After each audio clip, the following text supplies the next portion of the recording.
Hello everyone. The Democratic Alliance leader John Steenhuisen said President Cyril Ramaphosa has a case to answer on Phala even if the Section 89 independent panel finds there's no prima facie evidence. Should the panel recommend no further action against Ramaphosa, Steenhuisen said that the party will push for the establishment of an ad hoc committee to probe the matter further. The DA was briefing the media on the party's parliament review for 2022. The Section 89 independent panel headed by former Chief Justice Sandile Ngcobo will hand over its report to Parliament Speaker Mapisa Nqakula on Wednesday at 10 a.m.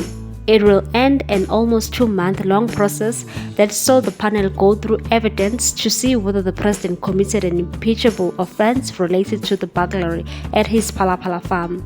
John said if the president is cleared by the panel, it won't change the party's position on ad hoc committee, and went on to say, to pursue debts in your private business capacity, I think is a clear conflict of interest.